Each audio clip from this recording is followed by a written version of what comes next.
Some of you guys heard this, and some of you know about this. Many of you were here last night. Maharaj, thank you for that 5-bomb. I wanted to let you guys know what's going on with everything.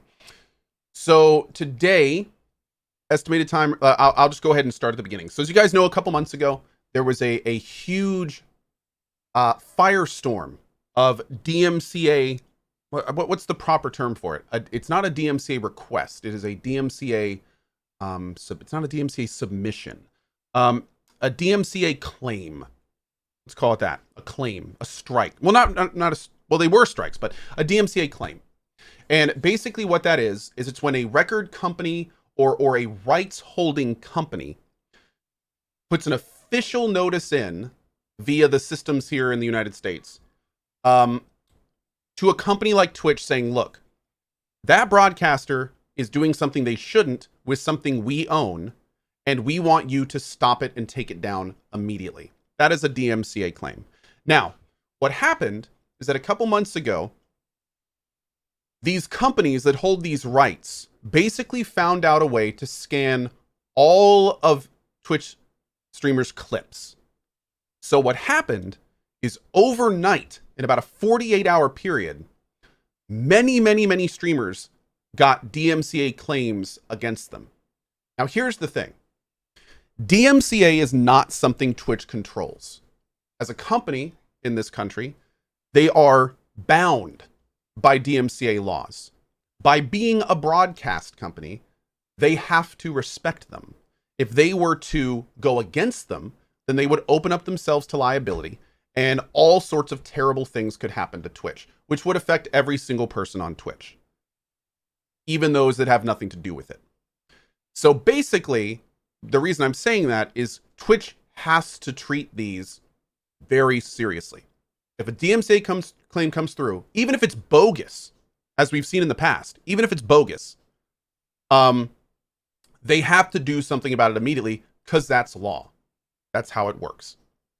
So here's the deal. This big firestorm happened on Twitch. It became very clear that Twitch was not ready for this. Streamers had no way to delete all our clips at once. Only clips had been affected at the time, not VODs. All sorts of bad things happened. But here's the kind of thing about this. After that huge firestorm, if you guys remember, it got kind of quiet for a while.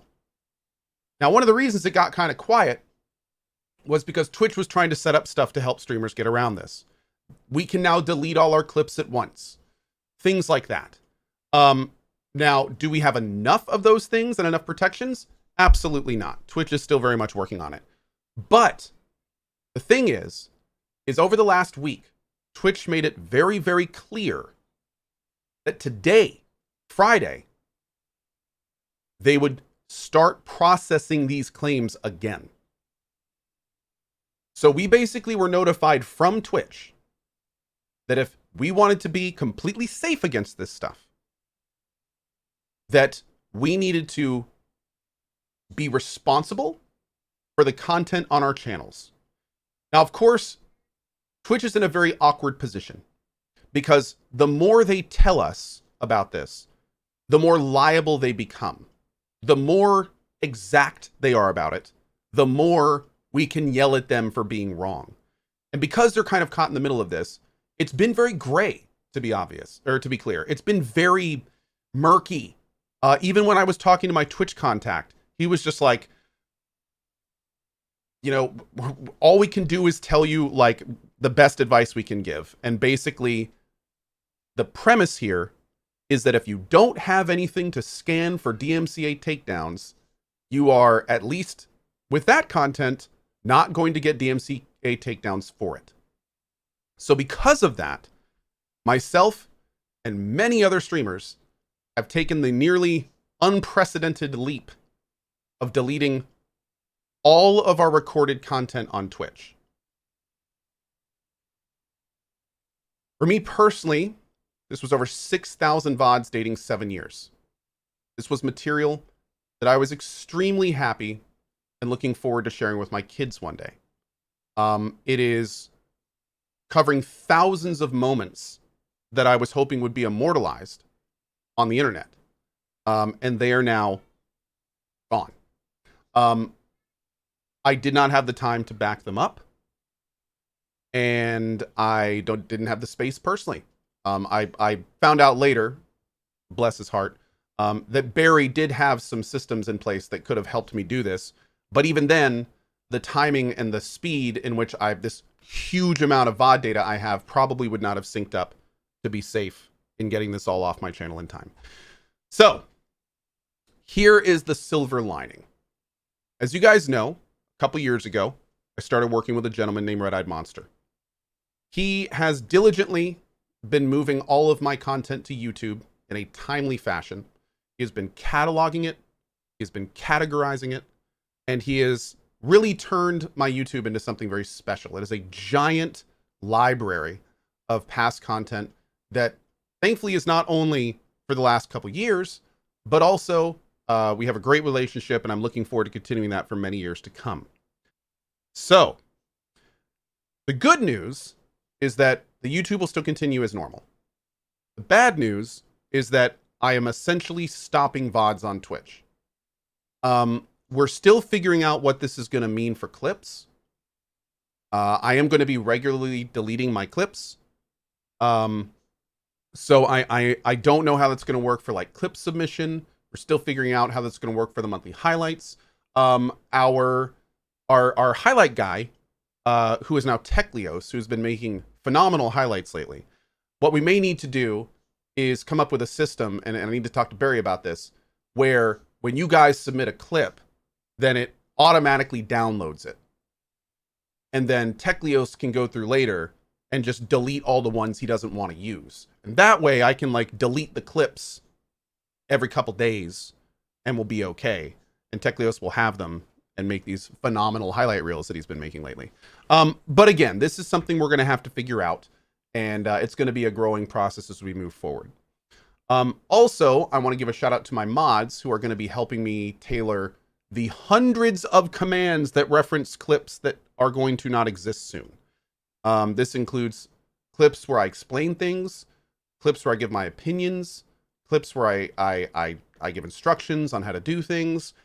We're going to have to figure out how all this stuff is going to work. Most likely what we're going to do is start moving this stuff to YouTube and doing YouTube links.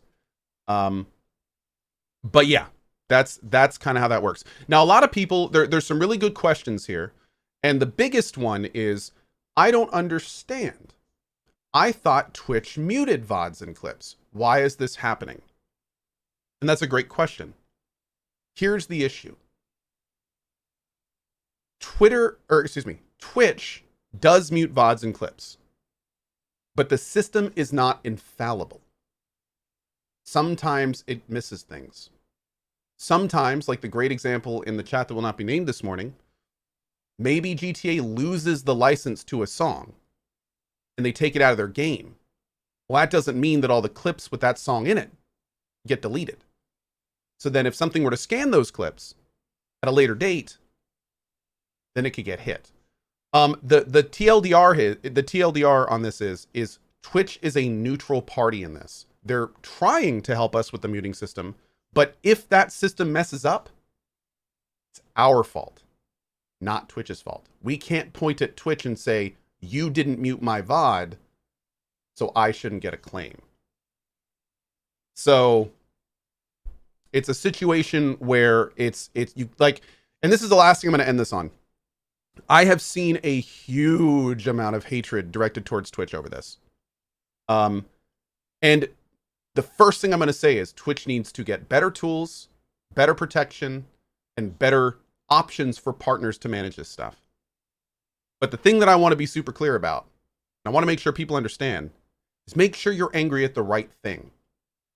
This is US law. And this is how our industry works. These are the rules that Twitch is bound by.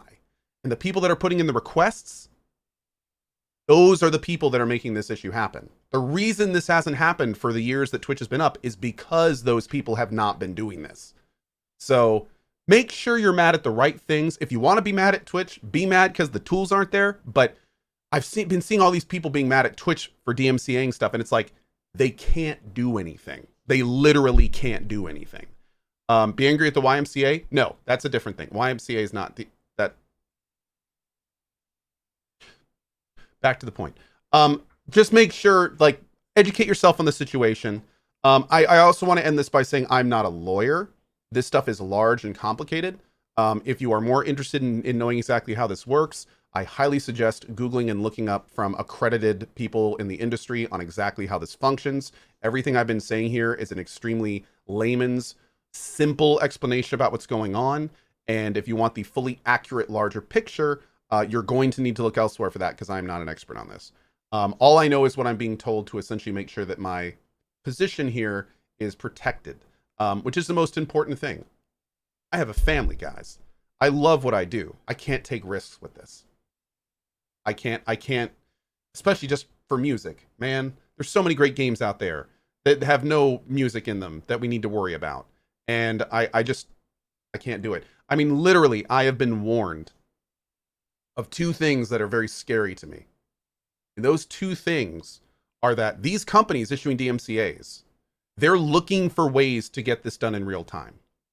They are looking for ways so that it doesn't even need to have a VOD, that they can scan my content live.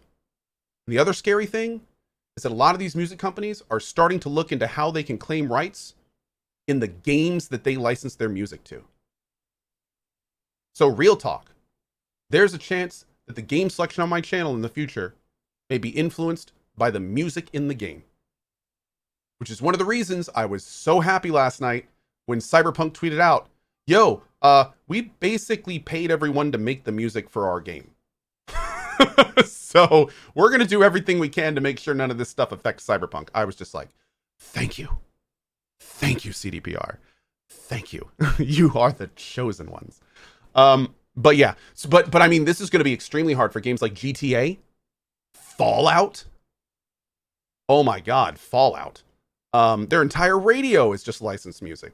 So, I mean, this is like all of these big sports games that use music and stuff, like, basically the second that we see one of these types of DMCAs come through, it is going to change the face of what we do. Now, would that mean huge changes here on the channel?